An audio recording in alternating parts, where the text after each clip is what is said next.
Bismillahirrahmanirrahim.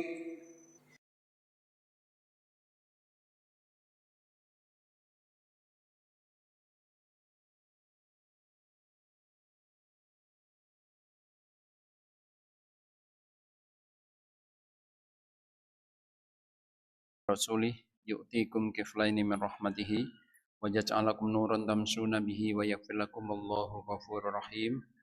Wa qala innahu may yattaqi wa yasbir fa innallaha la yudhi'u ajral muhsinin. Wa qala ya ayyuhan nasu taqu rabbakum alladzi khalaqakum min nafsin wahidah wa khalaqa minha zawjaha wa batha minhuma rijalan katsiran wa nisaa'a. Wattaqullaha alladzi tasaaluna bihi wal arham innallaha kana 'alaikum raqiba.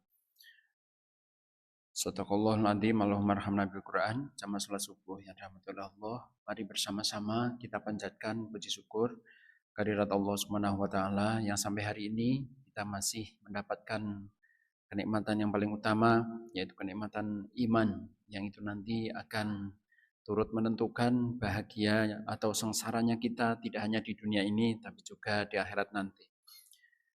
Kemudian dengan nikmat iman itu Allah masih memberikan kenikmatan yang lain, yaitu kesehatan dan kesempatan, sehingga pagi hari ini kita bisa melaksanakan kewajiban kita, yaitu menunaikan ibadah sholat subuh secara berjamaah, dan yang lebih utama lagi bisa melihat takbiratul ihramnya imam, yang apabila kita lakukan selama 40 hari berturut-turut, maka itu akan menjadi indikator bebasnya seseorang dari kemunafikan.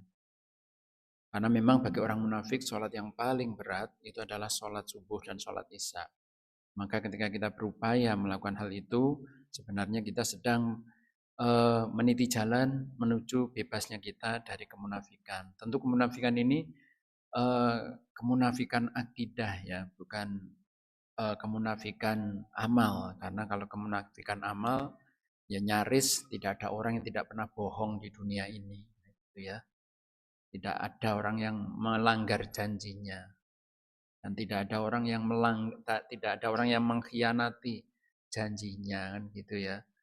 Nah, oleh karenanya parameternya untuk kita bebas dari kemunafikan akidah, karena kemunafikan akidah itu berpotensi penghuninya itu kekal di dalam neraka. Kalau kemunafikan amal itu tapi kemunafikan amal itu berkontribusi untuk masuk neraka tapi tidak kekal, semacam itu. Salam dan salam semoga terlimpahkan kepada junjungan kita sebagai teladan hidup kita, Rasulullah Muhammad sallallahu alaihi wasallam. Juga kepada para sahabatnya dan pengikut-pengikutnya yang setia sampai akhir zaman nanti, yang mana Rasulullah telah mengajarkan kepada kita tentang bagaimana kita memaknai kehidupan supaya hidup kita ini menjadi lebih baik, termasuk bagaimana kita bersikap, bagaimana apa yang harus kita lakukan di bulan Ramadan ini. Renungan awal atau analisa awal ya, kenapa sih seorang muslim atau muslimah itu di bulan Ramadan ibadahnya jadi semangat banget. Bisa ya, di hari-hari biasa itu orang kadang-kadang masih berpikir 2 kali mau saum sunnah gitu, ya kan. Qiyamul lail masih berpikir ulang, tilawah apalagi ya. Sedekah, nah kalau tidak ada event-event tertentu belum tentu juga mau sedekah gitu ya. Uniknya di bulan Ramadan ini semuanya bisa, ya baik orang kaya maupun orang miskin, itu sedekah. Benar ya? Memberikan yang terbaik semacam itu. Males atau enggak, itu juga mereka akan melakukan amaliyah Ramadan itu semaksimal mungkin. Analisa simpelnya itu karena memang setan dibelenggu. Karena setan dibelenggu maka otomatis ibadah kita jadi semangat. Setan jin ya, setan manusia tetap berkeliaran seperti biasa, semacam itu ya. Nah, lalu bagaimana ya ketika orang itu telah selesai dari bulan Ramadan, otomatis hadis itu tidak efektif lagi karena secara spesifik Nabi menyebut ida ata Ramadan, kalau ada lagi redaksi yang lain, ida hadara Ramadan, ida ja'a Ramadan, kayak gitu ya. Panjenengan mungkin mendengar hadis ini sudah beberapa kali di awal-awal Ramadan dulu ya. Jadi futihat abwabul jannah ughliqat abwabun nar, Kemudian wasul silati syayatin. Dibuka pintu surga, ditutup pintu neraka, dan dibelenggunya setan. Jika datang Ramadan. Lalu kalau Ramadan pergi, nah di situ. Makanya renungan berikutnya ketika masuk bulan Syawal, jangan tanggal 5 lah ya, tanggal 1. Tanggal 1 Syawal itu. Siapa yang masih sholat tahajud coba? Di malam takbiran loh, di malam takbiran itu siapa yang masih sholat tahajud?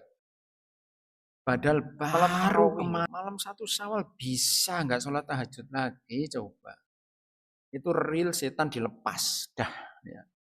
Lebih asik ya, malam tanggal 1 Syawal itu bercengkrama dengan keluarga yang baru mudik dari luar kota gitu ya. Ya, terlena dengan itu semuanya dan lupa akan kebiasaannya yaitu qiyamul lail. Yakin tanggal 1 Syawal ada yang tadarus. Nah, di situ tanggal 1 menguap. Ya. Seiring dengan setannya dilepas lagi. Apa tidak boleh takbiran? Saya tadi ngomongnya gimana? Memang saya tadi ngelarang takbiran kan tidak. Saya tadi itu ngomongnya ya, siapa yang tanggal 1 Syawal itu tadarus, siapa yang tanggal 1 Syawal itu qiyamul lail, siapa? Kan gitu. Jadi takbiran ya monggo, silakan saja. Tapi jangan lupa, kebiasaan yang kemarin baru saja berlalu. Bukan yang baru saja ditinggalkan, bukan yang baru saja berlalu. Sebenarnya ya, ini disadari sepenuhnya oleh Rasulullah SAW. Beliau sebagai Rasul yang memiliki sifat faltonah cerdas gitu. Rasul itu langsung bersabda begini loh. Ya. Man shoma Ramadana summa atba'u sitan min Syawal kanat kasyamid dahr. Langsung. Jadi Rasul itu membaca umat ini ada potensi nanti tanggal 1 Syawal lupa akan kebiasaan Ramadan. Maka barang siapa saum Ramadan kemudian diikuti 6 hari di bulan Syawal, dia seperti puasa setahun penuh. Nah, di situ. Ini spesifik kepada panjenengan yang punya istri, punya anak perempuan, dan punya adik perempuan, kakak perempuan, dan ibu-ibu yang perempuan. Iya ibu-ibu, ya. Ibu-ibu dan mbak-mbak yang di Serambi ya. Ini kebiasaan tolong dihilangkan ya. Membayar utang di bulan Ramadan, itu di bulan Sya'ban menjelang Ramadan. Ya, itu jangan dibiasakan begitu. Jadi setelah puasa Syawal, itu lanjutkan bayar utang. Kecuali ibu yakin banget bahwa saya akan hidup sampai Ramadan besok. Nanti nek nggak yakin segera dibayar utang. Berarti kita harus mengingatkan ya. Istri, anak, adik, kakak, mbak ya, suruh diingatkan bayar utang dulu. Lalu bagaimana kita bisa mengetahui dan bagaimana supaya kita ini tetap menghadirkan di bulan Ramadan di bulan-bulan yang lain. Dengan sebuah motivasi begini. Beratnya besarnya pahala itu diiringi dengan ya. Jadi besarnya pahala itu diiringi dengan nilai perjuangan di sebuah amal ya. Kalau bahasa kasarnya itu besarnya pahala diiringi dengan beratnya ujian untuk melakukan amal itu. Tapi nek mengatakan berat kok kelihatannya gimana ini? Jadi saya nggak sepakat ya. Jadi perjuangan seseorang di dalam beramal itu akan menentukan besar kecilnya suatu pahala. Saya buat sebuah analogi sederhana bahwa Nabi pernah bersabda dengan sebuah hadis yang masyhur ya. Sabaqo dirhamun alfu dirhamin. Fakaifa kana ya Rasul sallallahu alaihi wasallam? Faqala rajulun lahu dirhamain. Wa anfaqa dirhamun. Wa rajulun lahu darohimun katsiratun fa akhadha minha. Saya garis bawahi ya. Fa akhadha minha alfu dirhamin fa sabaqa dirhamun alfu dirhamin. Pahala 1 dirham itu lebih cepat sampai kepada Allah daripada 1000 dirham. Nah, para sahabat tentu ingin klarifikasi, kok bisa begitu? 1 dirham kok mendahului 1000 dirham? Gitu ya. Makanya Nabi menjelaskan, rojulun, ada seorang laki-laki punya 2 dirham, kemudian sedekah 1 dirham. Punya 2 dirham, sedekah 1 dirham. Kemudian yang kedua, orang punya duit dirham yang banyak banget dan hanya mengambil darinya 1.000 dirham. Berarti yang tertinggal itu lebih dari 10.000 dirham berarti. Maka 1 dirham pahalanya mendahului 1.000 dirham. Jadi ketika kita beramal itu kira-kira bagaimana ya? Ketika mengeluarkan infak, gludak kayak gitu berarti maaf ya. Maaf. Jadi ketika kita berinfak ya. Jadi ketika kita berinfak itu hati kerasanya gludak kayak gitu, itu pahalanya besar. Tapi kalau ya walaupun banyak, ketika infak itu dikeluarkan klutik 1 dirham ya pahalanya gede yang gludak.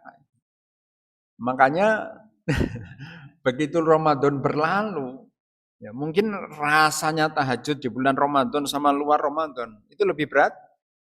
Setelah Ramadan terasa berat, banyak godaannya. Sedekah banyak godaannya. Tadarus banyak godaannya. Karena setan dilepas justru kita harus berjuang melawan nafsu. Bagaimana supaya kita tetap semangat di dalam beribadah ketika setan dilepas. Gitu. Jadi dari sini kita jadi ingat apa yang dikatakan oleh Ibnu Qayyim al-Jauziyah bahwa salah satu abwabin yadkhulu min hasyaiton alal abdi. Ada 3 pintu ya, Yang di sana setan akan masuk kepada seorang hamba. Jadi begitu setan dilepas, maka setan akan masuk kembali menggoda anak Adam dengan 3 cara. Yang pertama al-ghaflatu, yang kedua asyahwatu, kemudian yang ketiga al-ghadabu. Nah, kemudian kita garis bawahi lagi dengan apa yang dikatakan oleh Ibnul Jauzi, yang tadi Ibnu Qayyim al-Jauziyah, kalau ini Ibnul Jauzi mengatakan kana solihun yafiruna minad dunya ilallah wal an al-firaru minallah ilad dunya. Dulu orang-orang soleh itu ya cenderung untuk menjauhi dunia lalu mendekat kepada Allah, dan sekarang orang itu menjauh dari Allah dan mendekati dunia. Nah, dari sini kita mendapatkan deskripsi awal tentang cara bagaimana supaya kita ini di luar Ramadan tetap semangat. Gitu ya. Di luar Ramadan tetap semangat berarti kita harus mewaspadai pintu masuknya setan. Pintu masuknya setan yang pertama itu yadkhulu syaiton min salah satu abwabin yadkhulu minasyaiton ya alal abdi ya. Jadi 3 pintu yang setan akan masuk ke dalam seorang hamba ya, dengan yaitu manusia itu dibuat lalai. Jadi ketika orang itu lalai kepada Allah Subhanahu wa taala, maka dari situ setan akan masuk seperti itu ya.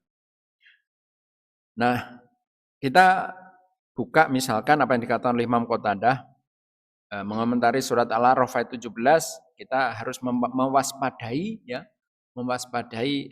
4 arah mata angin setan masuk, depan, belakang, kanan, dan kiri. Arah depan itu adalah memberitahukan kepada mereka supaya orang beriman itu tidak percaya adanya kebangkitan, surga, dan neraka. Ya. Jadi itu godaan setan dari arah depan. Jadi dibuat manusia itu ragu tidak adanya surga dan neraka. Ya sebenarnya kalau kita jujur sebenarnya kita bisa saja ya, misalkan tidak begitu percaya pada akhirat dan dunia, tidak percaya kepada akhirat, surga dan neraka. Seperti kita tidak percayanya bahwa antara oksigen dan karbon dioksida itu beda. Sekarang panjenengan saya tanya ya, siapa pakar biologi di sini? Saya mau tanya. Nah sekarang di ruangan ini berapa persen oksigen dan berapa persen karbon dioksida? Silahkan dijawab. Ya. Iya. Lah kok bisa ya? Kita itu kan mengerti, setahu saya ini ya, yang belajar biologinya tidak terlalu lama. meyakini oksigen itu berdasarkan apa? Doktrin guru biologi ini yang saya terima. Doktrin dari guru biologi. Jadi manusia itu menghirup oksigen, manusia itu mengeluarkan karbon dioksida. Tapi celakanya, kita nggak bisa bedakan dalam kehidupan nyata begini, nggak bisa. Nggak bisa ya. Indikatornya adalah orang-orang di Dieng beberapa saat yang lalu. Itu tahu-tahu klepek meninggal. Kenapa? Menghirup udara beracun. Begitu kan beritanya? Nah itu seandainya udara itu warnanya terus jadi abu-abu apa gimana, oh kan racun, menghindar kan gitu ya. Ternyata indikatornya kan hampir sama, hanya kabut. Kabut itu belum tentu gas beracun juga. Makanya orang Dieng tahu klepek meninggal. Itu tanpa tahu ini yang beracun yang mana, yang enggak yang mana. Benar ya? Nah itu, jadi mau percaya akhirat itu sesulit orang awam percaya adanya oksigen sama karbon dioksida. Seperti itu. Nah, sementara kalau kita belajar tentang surga dan neraka, serta alam setelah di dunia ini, Rasul sudah memberikan argumen-argumen yang logis sebenarnya. Kalau kita kaji. Nah dari situ akhirnya kita bisa percaya. Jadi enaknya kita bermimpi itu ya ketika kita tidur. Makanya enaknya surga dan neraka itu nanti setelah di alam kedua. Ya, di akhirat nanti. Jadi ya itu tadi kita bisa menikmati nikmatnya mimpi ya. Itu ketika tidur. Sebagaimana kita akan bisa menikmati akhirat atau seorang kafir akan menerima azab akhirat ya nanti di akhirat bukan sekarang. Sekarang kita nggak tahu. Sebagaimana kita sekarang sadar dan tidak tahu. Sekarang kira-kira ada nggak yang sedang bermimpi? Ada nggak sedang bermimpi? Seperti itu ya. Nah kemudian dari belakang ini yang membuat orang itu lupa pada bulan Ramadan yaitu diasihkan lagi dengan dunia. Dengan dunia. Disibukkan dengan duniawi. Padahal duniawi itu membosankan. Benar nggak dunia itu membosankan? Apa indikatornya? Menyenangkan tapi ya membosankan loh. Ya. Beberapa kali saya sudah memberikan tantangan, terutama kepada anak kos, ternyata mereka nggak berani. Coba saudara ini sebenarnya menu favorit sarapan itu apa? Saya tanya, terus dia menyebut beberapa hal. Ada yang bubur ayam, ada yang nyebut apa. Baik, ini mulai hari ini ya, mulai hari ini kalian harus sarapan tiap pagi bubur ayam. Tiap pagi selama 4 tahun di Purwokerto ini kayak gitu. Dan kalian tidak boleh ganti menu. Kalau berani kalian ganti menu, kembalikan duit yang telah saya keluarkan kayak gitu. Gak ada yang berani. Orang apa enggak bosen coba 4 tahun bubur ayam terus tiap pagi. Dan syaratnya bubur ayam yang itu aja, bakulnya ya itu aja, nggak boleh ganti bubur ayam bakul yang lain, nggak boleh. Itu. Nah, nggak ada yang menyanggupi itu nggak ada. Makanya tanya ibu-ibu belakang itu, menu sahur itu dari ke hari itu beda terus. Benar ya Bu ya? Ya menu berbuka juga begitu, karena dunia membosankan. Biar manusia itu nggak bosan, maka bentuknya diubah walaupun namanya sama. Kan itu ada motor matic ya kan? Namanya jadilah kamu matic, jadilah kamu matic itu kan bahasa Inggrisnya ada ya. Saya nggak akan saya iklankan. Nah di situ kan ganti model 4 kali atau 5 kali, namanya masih sama. Bener ya? Itu selain karena alasan marketing, karena memang membosankan, bentuknya gitu-itu aja. Yang diubah hanya rating belakangnya tok, bener kan? Kendaraan juga begitu. Kijang itu sudah 6 generasi. Namanya Kijang, tapi bentuknya berubah-ubah terus. Biar nggak bosan. Karena mereka, walaupun mereka nggak percaya akhirat mungkin ya, tapi mereka sadar dunia ini membosankan. Itu dunia otomotif, nah, dunia muka itu ada namanya facial foam itu ada. Ada Ibu ya? Ada. Ya, jadi apa namanya itu whitening itu ada. Skincare itu ada. Kenapa? Supaya panjenengan para suami itu nggak bosan. Iya, seperti itu. Ya, watak dunia begitu. Iya. Setan menggoda dari arah situ. Nah, kalau kita menyadari aman. Termasuk dari sebelah kanan. Nah, sebelah kanan itu Imam Qatadah menjelaskan abwabul khair, pintu-pintu kebaikan. Nah, pintu-pintu kebaikan. Setan menggoda dengan pintu kebaikan? Iya. Setan itu menggoda manusia lewat pintu kebaikan, jangan dikira. Terus mekanismenya bagaimana? Di dalam apa itu? Ighatsatul Lahfan min masoyidi syaiton itu disebutkan dua hal, yaitu ifrad dan tafrid. Ifrad dan tafrid. Jadi orang berbuat baik itu setan akan menggoda dengan dua metode. Yang pertama, orang ini disemangati sesemangat-semangatnya sampai semangatnya itu over semangat kayak gitu ya. Setelah over semangat, mereka nanti terus meninggalkan amalan itu dan di apa namanya? Dikesankan bosan dan tidak melakukan lagi. Gas gitu sampai pol terus mandek grek. Itu metode pertama, ifrod. Yang kedua tafrid, yaitu menunda-nunda. Jadi setan itu mengajak orang berbuat, jangan dikira ya setan tidak ngajak berbuat baik. Nah, biasanya kalau orang terlalu semangat, kemudian kepentingan dunianya terganggu, ini semuanya gara-gara saya sholat tahajud apa ya. Misalkan dia pergi pakai travel, berangkat jam 3, loh telat ya ditinggal kalau travel ya. Aku telat ini gara-gara tahajud, akhirnya orang maning-maning yang tahajud kayak gitu. Itu cara setan itu begitu. Nah, cara yang kedua menunda-nunda itu dari arah kanan. Kalau dari arah kiri jelas ya. Kalau dari arah kiri itu ajakan untuk berbuat jahat. Berbuat jahat itu kalau diomong jahat tok, itu pasti manusia bisa mengidentifikasi ini satu kejahatan. Lalu kejahatan itu bagaimana supaya menjadi kebaikan? Bagaimana seorang yang membela istrinya ketika dibegal itu menjadi salah. Nanti penjahat yang jambret itu bagaimana supaya nyawanya hilang karena diganggu orang. Setan begitu memang, benar nggak? Setan begitu. Jadi statement membela diri, statement jambret itu hilang. Jadi makanya beberapa saat yang lalu ramai gara-gara begitu. Jadi kemungkaran itu dikemas menjadi kebaikan. Kalau lebih ekstrim lagi ya budaya-budaya kemusyrikan itu dikemas dengan kalimat-kalimat yang menarik. Misalkan melestarikan budaya. Kemudian pornografi dibungkus dengan seni. Gitu ya. Jadi pornografi dibungkus dengan seni. Itu semuanya sebenarnya mengacu kepada bagaimana setan itu masih berhasil menggoda manusia. Jemaah sekalian, nah pintu setan, ya kalau tadi identifikasi awal ya, bagaimana mekanisme setan itu menggoda manusia.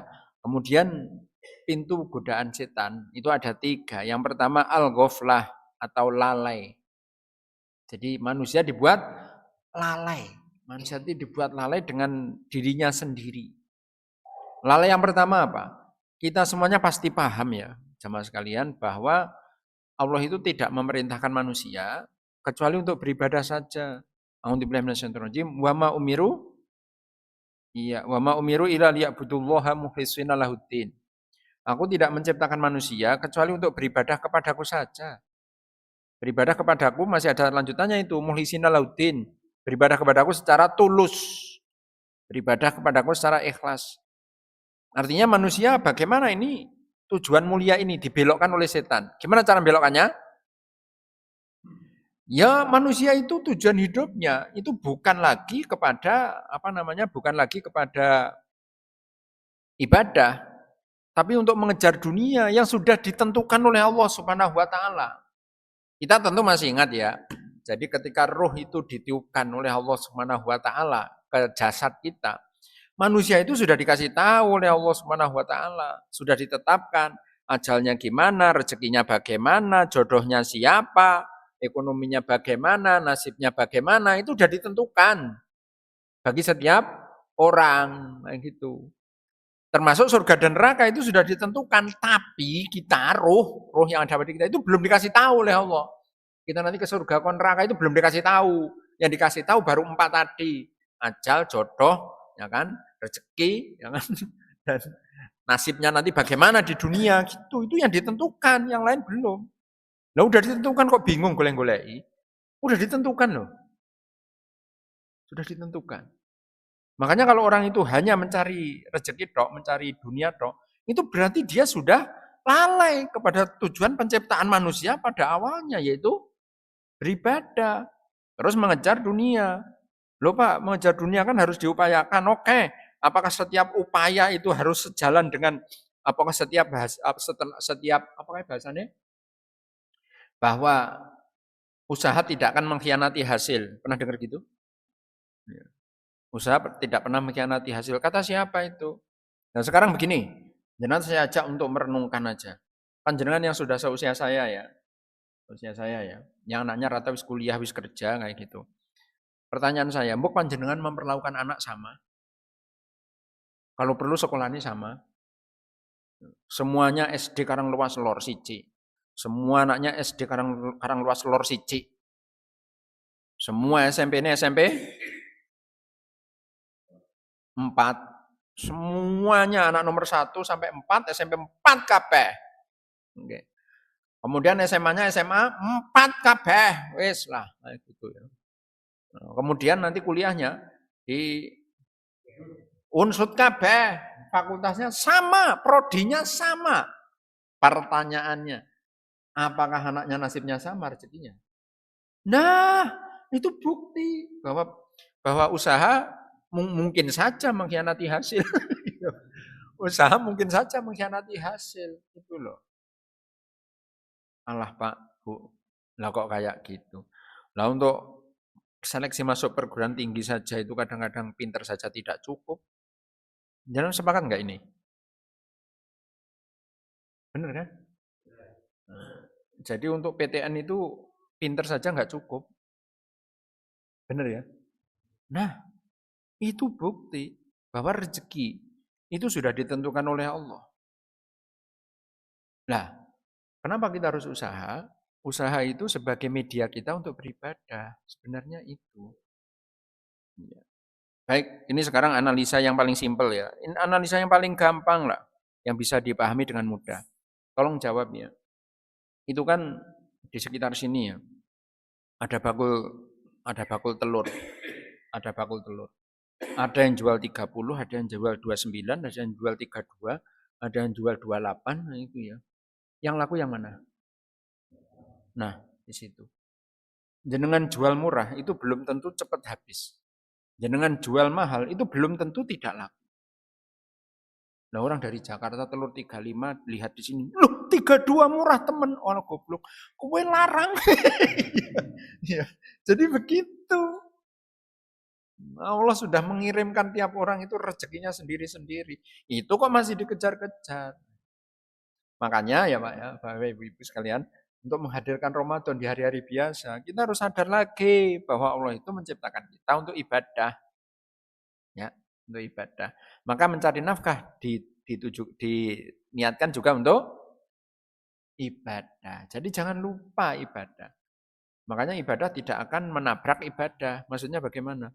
Di tengah-tengah kerja, itu masuk waktu ibadah, sholat duhur. Ya sudah, ibadah cari nafkahnya libur dulu untuk sholat duhur dalam kondisi ibadah.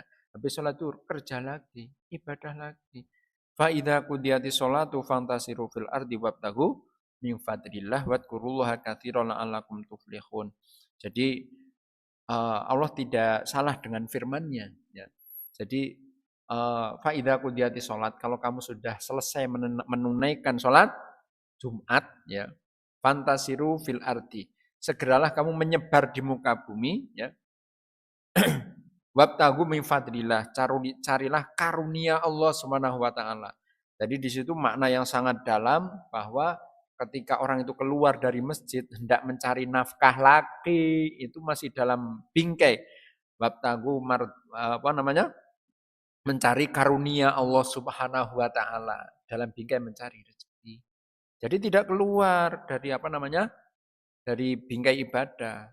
Masalahnya kenapa negeri kita itu menjadi mega koruptor, ya mega korupsi ya gara-gara itu. Dia mencari dunia, bukan ibadah. Nah, gitu ya. Tujuannya cari duit. Nah, gitu, cari duit ya. Tujuannya cari duit. Makanya menjadi seperti itu. Kek Andi kan mengatakan begitu ya. Kek Andi sudah mengatakan begini, saya sebenarnya tidak keberatan bayar pajak, tapi untuk kemakmuran rakyat, bukan untuk dicolong oleh Dirjen Pajak. Itu ngomong itu, ada di podcast itu. Dikira saya mengadu domba kayak gitu ya. Di podcast ada gitu ya. Udah lihat jenengan. Hah? Udah ya? Iya. Bener berarti kan? Jadi Kick Andi ngomong kayak gitu. Saya tidak keberatan ditarik pajak kayak gitu. Tapi untuk kemakmuran rakyat kayak gitu. Bukan untuk atau bukan untuk dicuri oleh Dirjen Pajak. Ngomong kayak gitu kok Kick Andi. Berarti kan itu tujuan hidupnya itu kan bukan untuk ibadah berarti. Sudah melenceng. Nah terus Ramadannya kemana? Kalau seperti itu. Ya.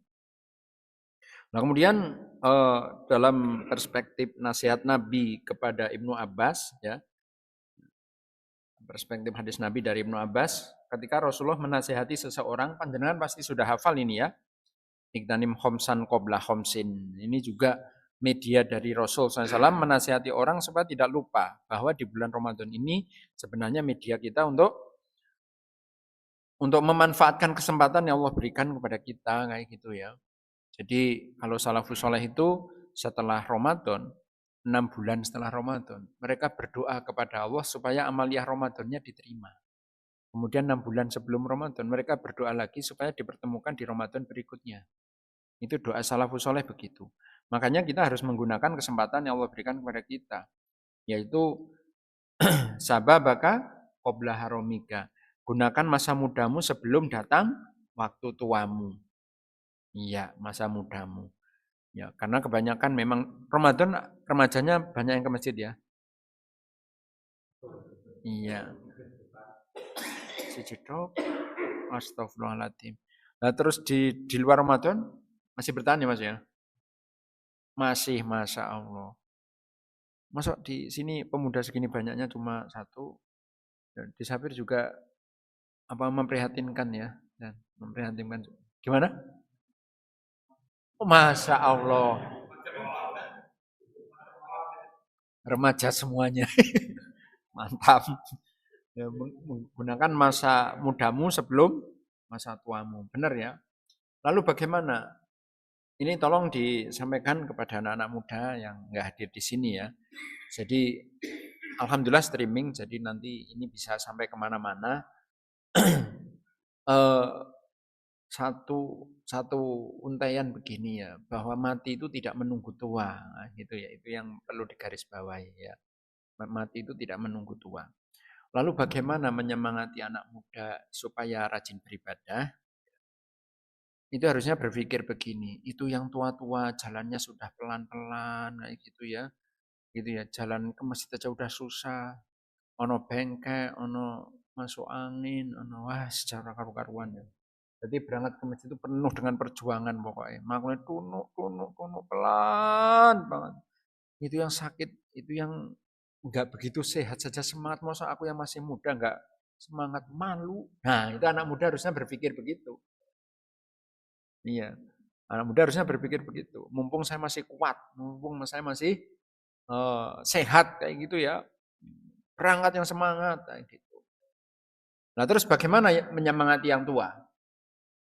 Ya lihat anak mudanya. Itu yang muda saja, yang dosanya belum banyak. Itu rajin. Lah saya yang sudah tua kayak gitu ya. Dosanya nggak tahu gimana, masih males-malesan. Astagfirullahaladzim, itu cara menyemangati bagi yang tua. Kalau menyemangati yang tua, saya punya 2 resep. Menyemangati anak muda 1 resep kok. Ya. Karena pemudanya cuma 1 di sini, maka hanya 1 resep. Nah gitu ya. Hanya 1 resep. Itu yang tua-tua semangat, masuk saya yang sehat nggak semangat, kayak gitu. Nah menyemangati yang tua itu tadi ya. Menyemangati yang tua itu tadi. Itu yang masih muda, dosanya belum banyak, rajin, aku wis tua, dosanya akeh, meriang maning ya. masih males, kayak gitu. Oke, itu yang pertama. Yang kedua, lihatlah dunia orang lain ketika beribadah. Itu nanti kita akan semangat. Misalkan panjenengan mau pilih siji, tanggane mau pilih loro kayak gitu ya. Nah, pas habis sholat duhur, itu yang mobilnya 2, itu sholat ba'diyah. Kurang ajar. Kayak sholat mobil 2 kok sholat ba'diyah, mobilku 1 orang ba'diyah, rugi temen. Kayak masuk mobil loro, masuk surga duluan. Aku mobil siji, wis tua maning, mlebu surgane terakhir, rugi amat. Saya harus bisa mengalahkan dia. Saya kalah dunia oleh tetangga saya ini, tapi saya harus menang akhiratnya. Begitu Pak, cara memotivasi. Atau lihat pangkat orang lain. Nah, pengalaman biasanya begitu. Hah? Dening itu dekannya sholat sunnah, berarti aku kudu melu sholat sunnah gitu Pak. Iya. Gaji dosen sama gaji dekan kan gede gaji dekan ya, karena memang ada tunjangan fungsional. Oleh tunjangan fungsional dia sholat ba'diyah, aku tidak. Berarti kalah dunia, kalah akhirat. Nah, berarti mikirnya aku kalah dunia oleh dia nggak apa-apa, tapi akhirat dia harus saya kalahkan. Nanti kita akan semangat seperti itu. Bisa metode itu digunakan. Jangan berpikirnya seperti orang munafik. Nah, orang munafik berpikirnya nggak kayak gitu. Ini nggak usah saya sampaikan, nanti malah yang ingat malah orang munafiknya, malah nggak saya sampaikan. Poin yang kedua nggak saya sampaikan. Oh, sampaikan aja. Saya sampaikan tapi loh ya, ini bukan motivasi, ini bukan inovasi, ini bukan edukasi, ini bukan apa lagi? Bukan informasi, ini hanya sekedarnya saja. Nah, orang munafik itu berpikirnya begitu. Pancen Allah nggak sayang sama saya. Nah, gitu ya. Ya, pancen Allah nggak sayang sama saya. Ya, aku dia ya kan. Udah kaya, ibadahnya bagus. Allah memang sayang sama dia, kasih hidayah sama dia. Kenapa nggak kasih hidayah sama saya? Memang aku nggak disayang oleh Allah, ben. Aslinya aku celaka ya celaka. Gue orang munafik mikirnya kayak gitu. Ini just iding ya, asal tahu saja. Jadi tidak boleh dipraktekkan. Praktekkan yang pertama tadi. Nah, itu cara motivasi kita supaya di luar Ramadan menjadi seperti Ramadan. Kemudian seperti kita ketahui, gunakan waktu sehatmu sebelum sakitmu. Wasihataka qabla sakomika. Sakom sama marot itu maknanya lebih dalam sakom. Sakom itu bisa penyakit jasmani rohani. Nek marid itu hanya penyakit jasmani. Marid itu penyakit jasmani, nek sakom jasmani masuk, rohani masuk. Makanya Allah SWT melalui Rasulnya itu menyampaikan gunakan waktu sehatmu sebelum sakitmu, tapi sakit menggunakan kata sakom. Wahina kakobla fakrika, kayamu sebelum kamu miskin. Kira-kira kita kaya apa miskin?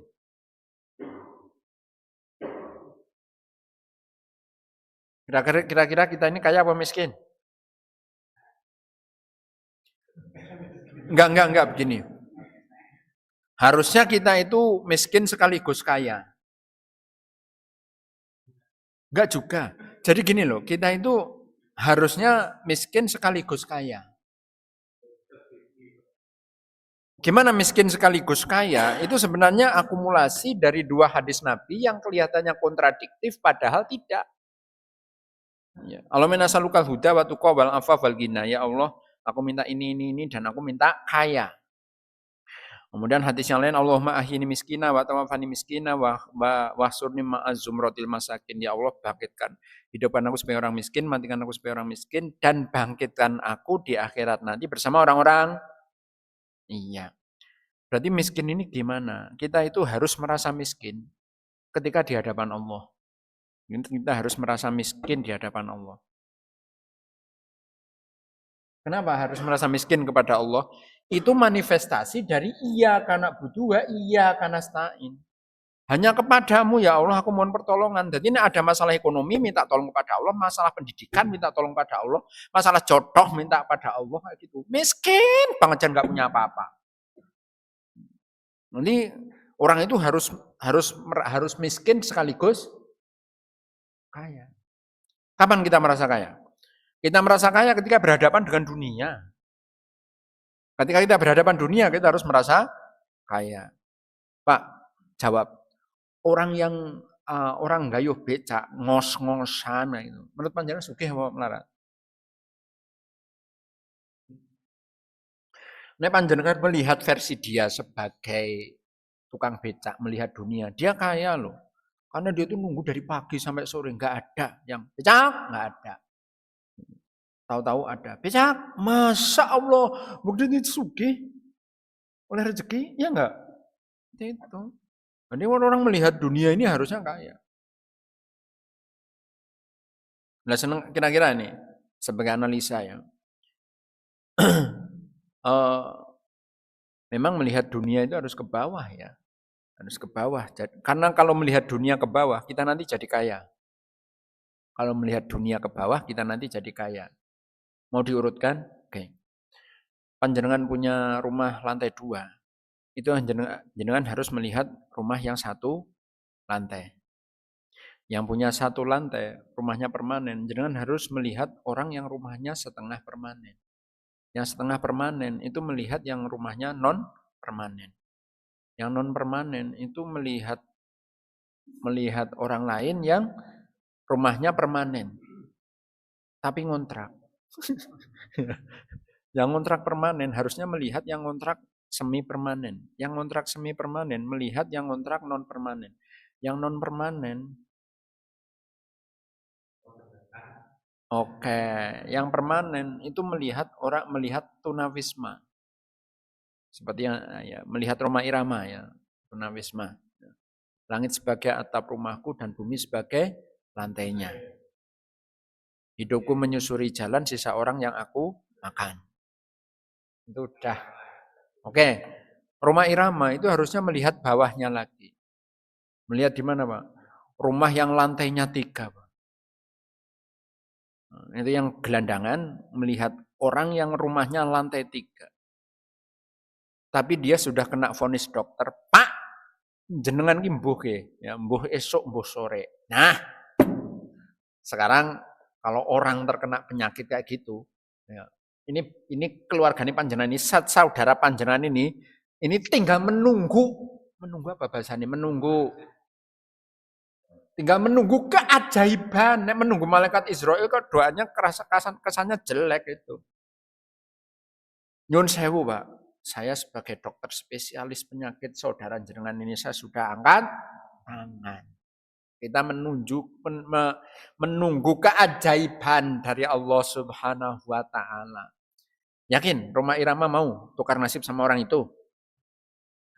Enggak mau. Jadi lebih sial dari gelandangan itu ada. Yaitu orang yang sudah stadium lanjut gari mati netok, ya, tapi urung mati-mati walaupun lantai 3. Itu yang orang punya rumah lantai 3, ya. Yang punya rumah lantai 3, nek tukar nasib mau enggak sama gelandangan? Mau. Pasti itu. Oke, diurutkan ke bawah sampai paling bawah itu orang yang stadium 4 wis gari mati netok tapi bukan di ruang eksekutif, tapi di kelas 3. Kelas 3. Masih bisa bersyukur? Masih bisa melihat ke bawah? Masih bisa melihat ke bawah? Ya walaupun aku sudah kritis, tapi aku masih hidup. Kayak tangannya aku wis mati. Berarti aku masih punya kesempatan istighfar. Itu cara melihat dunia. Sehingga kita nanti menjadi kaya kayak gitu. Jadi gini ya. Ketika mau beribadah, lihatlah orang yang lebih kaya. Kalau mau beribadah, lihat orang yang lebih kaya. Tapi kalau melihat dunia, lihatlah orang yang lebih miskin. Kan gitu. Nah, nanti ibadah kita akan stabil. Jujur aja ya, di sini yang tidak digoda oleh setan siapa? Di sini yang tidak digoda oleh setan siapa? Berarti saya digoda oleh setan juga? Iya. Kita juga digoda oleh setan, Bapak, Ibu-ibu ya. Lalu bagaimana saya memotivasi ibadah saya kecuali dengan cara seperti itu? Ini jujur aja ya. Kadang-kadang habis sholat duhur apa asar, sholat duhur, maghrib, isya yang ada ba'diyahnya atau qobliyahnya, ya itu saya kadang-kadang males itu muncul, jujur aja ya, kadang-kadang males itu muncul itu. Tapi gara-gara lihat orang-orang kayak gitu, orang yang hidupnya lebih mapan, ya, mobilnya keluaran terbaru, sholat qobliyah, itu akhirnya saya yang awalnya nggak niat, itu jadi ada niat. Nah, gitu. Oke. Lah sekarang misalkan dua-duanya qobliyah, lah panjenengan yang kehidupan ekonominya tidak begitu menguntungkan dia, ya durasinya ditambah. Lah dia itu qobliyahnya berapa menit? Kali 5 menit berarti tambahin kayak. Berarti menitnya tambahin kayak gitu. Pokoknya kita tuh harus punya prinsip, dia boleh lebih kaya daripada saya di dunia, tapi saya harus masuk surga duluan. Saya harus masuk surga duluan. Kalau sudah seperti itu, sama sekalian, mau Ramadan apa enggak, aku yakin tetap semangat. Seperti itu. Walaupun setan dilepas ya. Setan sudah dilepas lagi, kita tetap semangat seperti itu. Kemudian yang kedua itu syahwat. Setan menjebak manusia dengan syahwat. Syahwat di dunia ini kalau kita lihat dari hadis riwayat Muslim, Ahmad dan Nasai dari Abu Sa'id Al-Khudri, Rasulullah bersabda, "Inna dunya khulwatun khadratun wa innallaha mustahlifakum fiha falyandur kaifa ta'malun." Fattaqud dunya wa taqun nisa fa inna awalu fitnatin li bani Israil kanat fin nisa. Sungguhnya dunia ini manis dan indah dan Allah akan menguasakan dunia ini kepada kalian untuk mengelolanya apa yang ada di dalamnya. Lalu Allah akan melihat apa yang kalian perbuat. Oleh karena itu hati-hatilah terhadap dunia dan hati-hatilah terhadap perempuan. Karena fitnah yang pertama kali terjadi pada Bani Israel adalah perempuan.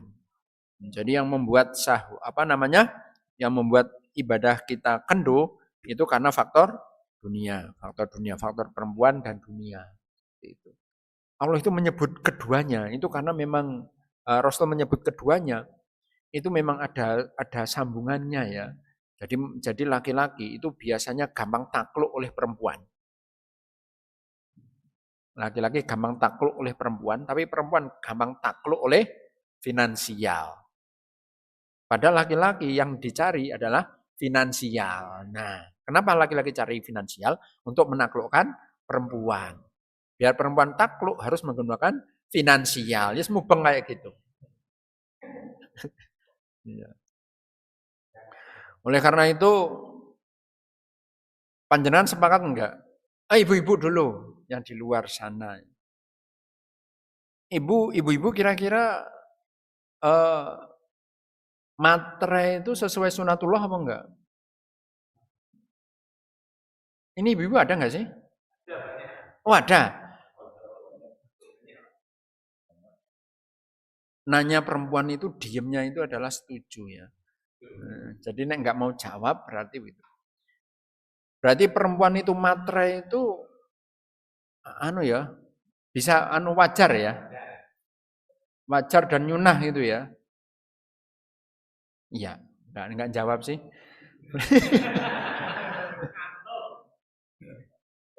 Jadi perempuan itu perempuan itu matre itu sunnah dan wajar. Mau tahu dalilnya? Ada dalilnya itu ada. Nggak percaya. Jadi wanita yang solehah itu adalah yang menjaga harta suaminya ya dan menjaga harga dirinya ketika suaminya kerja. Begitu kan? Ketika suaminya kerja, maka dia hafidhot hafi nafsiha wa maliha.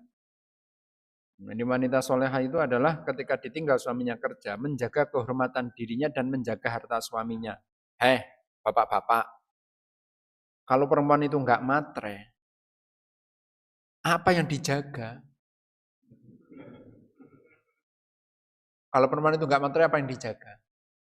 Rumah enggak ada kulkas, rumah enggak ada kitchen set, rumah tidak ada Rumah gudangan, potongan gudang kayak gitu.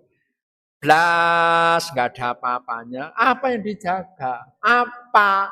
Nah di rumah panjenengan nggak ada apa-apanya itu apa yang dijaga? Lo tadi kan hadisnya kan itu. Ya, hafid nafsiha wa maliha. Kayak gitu. Yang menjaga kehormatan dirinya dan menjaga harta suaminya. Nah, si istri itu nggak minta finansial pada suaminya. Sekali lagi, apa yang dijaga? Makanya Bu, udah benar Pak, motor, Pak ini, Pak ini, Pak ini, Pak ini.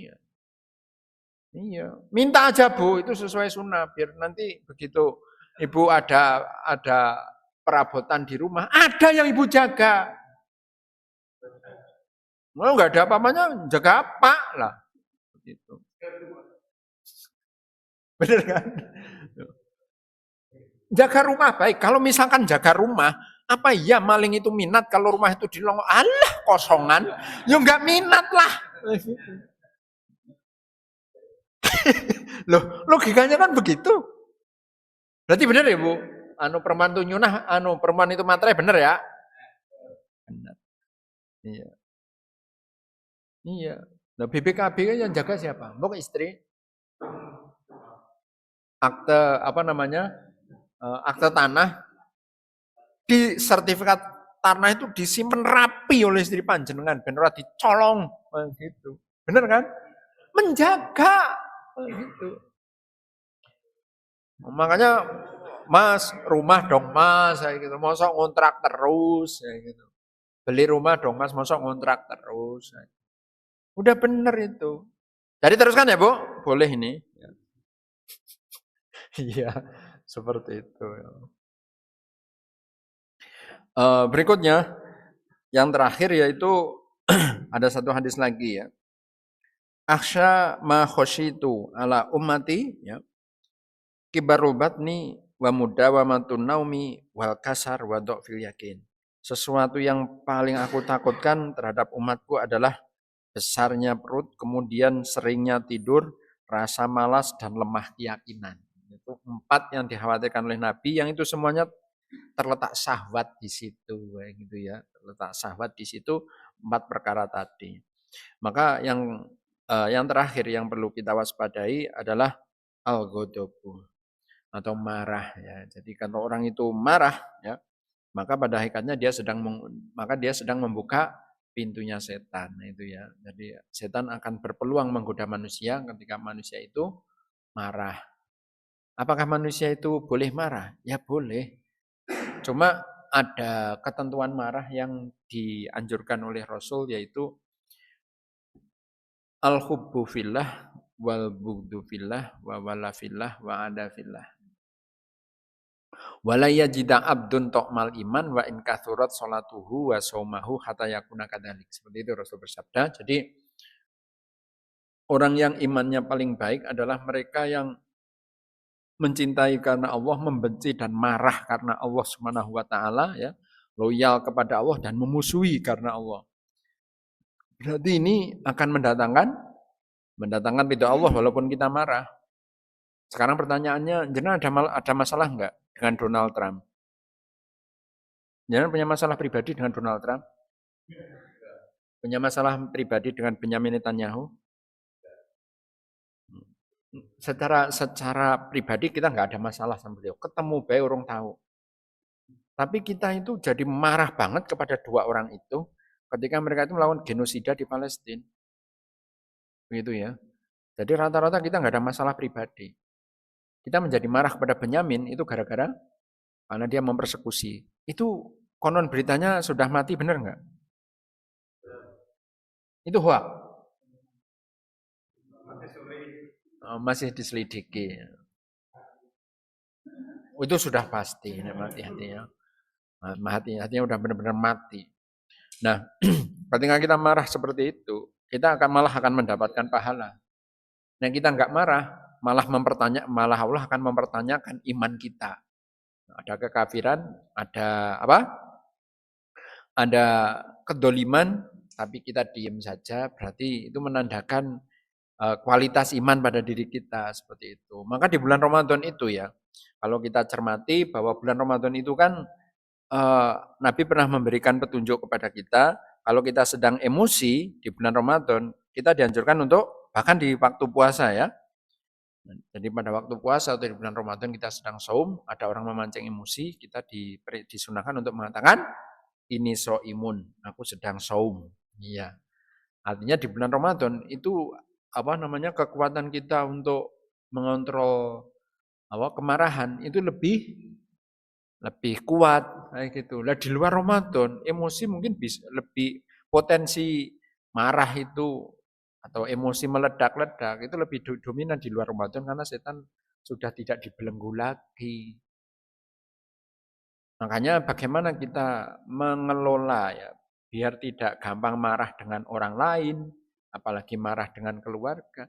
Nah, kita bisa mengkaji apa yang dikatakan oleh seorang salafus soleh. Aku ngerti kok bahwa aku sedang bermaksiat kepada Allah ketika ada perubahan sikap pada istriku, kendaraanku, ya kan? Istriku, kendaraanku, pembantuku, bahkan tikus yang ada di rumahku. Kalau Imam Qatadah menambahkan seperti itu, bahkan tikus yang ada di rumahku. Itu indikator penghuni rumah itu ada yang maksiat. Kalau sampai ada tikus masuk ke rumah. Iya, itu indikator paling bawah. Imam Qatadah menjelaskan seperti itu. Ya. Jadi aku ngerti bahwa aku sadar aku sedang bermaksiat kepada Allah dari perubahan sikap istri, perubahan sikap kendaraan, perubahan sikap keluarga, perubahan sikap pembantu, bahkan masuknya tikus ke rumah. Imam Qatadah menjelaskan begitu. Makanya walaupun kasih racun tikus sebanyak apapun, tikus ada yang tetap masuk ke rumah. Tapi kalau kita tidak bermaksiat, ya tikus nggak masuk ke rumah. Seperti itu. Iya. Jadi ini semuanya mengarah pada titik ya. Sebelum kita marah kepada keluarga, coba ngaca dulu kayak gitu ya. Ngaca dulu. Siapa tahu itu bermaksiat atau ngurangi intensitas ketaatan kepada Allah. Mungkin perlu kita ngambil pembelajaran sedikit ya. Panjenengan pernah ngalami misal nih sholat subuh masbuk, kemudian istri itu melupakan kewajibannya. Misalkan sebelum ngantor itu jenengan biasa ngopi ya, sudah disediakan kopi di cangkir. Mas, kopi ini mas, tiap pagi garwane panjenengan itu selalu begitu. Ayo kopi ini mas, wis cuma wis kan yang meja kayak gitu. Hari itu bisa saja Allah nyetel istri panjenengan itu dadi ngeblank. Aku harus ngapa ya? Aku harus ngapa ya? Bu pernah ngalamin kayak gitu? Iya. Harus ngapa aku ya? Harus ngapa aku ya kayak gitu. Lah arep ngapa, arep gawe kopi bisa kelalen arep ngapa. Mulane panjenengan begitu arep mangan ngoten, "Loh, kopine ora ana." "Bu, melek apa ora?" Kayak gitu. Mbok biasanya ana kopi, jangan dulu ngomong melek apa ora, tapi coba introspeksi, "Oh, miki salat subuh masbuk." Enggak dosa salat masbuk, cuma kebiasaan baiknya itu hilang. Gitu. Dari situ biasanya enggak jadi marah. Oh, ini teguran dari Allah melalui istri. Jadi istri itu hanya sebagai media yang Allah gunakan untuk mengingatkan kita kayak gitu.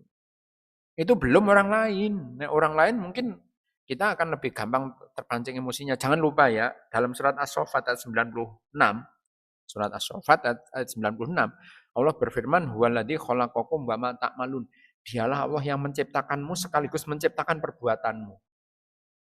Jadi tadi yang saya gludak itu tadi saya ngomong kayak gitu ya. Jadi saya nggak berkehendak seperti itu secara frontal yang membuat ngantuk panjenengan hilang itu tadi. Ya, gitu. Itu itu itu Allah menggerakkan mulut saya untuk menggludak kayak gitu. Jujur aja itu nggak ada di dalam dalam skenario materi saya itu nggak ada. Begitu ya. Jadi caranya macam-macam. Makanya kalau ada orang kadang-kadang perilakunya norak, membuat kita emosi, itu sangat mungkin cara Allah untuk menegur kita. Bahwa ada kekeliruan langkah kita yang kita ambil di hari itu. Makanya di situ harusnya kita gampang memberi maaf, jangan kurangi minta maaf, perbanyak memberi maaf. Seperti itu. Baik, demikian barangnya bisa saya sampaikan. Aku lupa oleh Tuhan Miswab. Saya kemudian moderator. Assalamualaikum warahmatullahi wabarakatuh. Waalaikumsalam.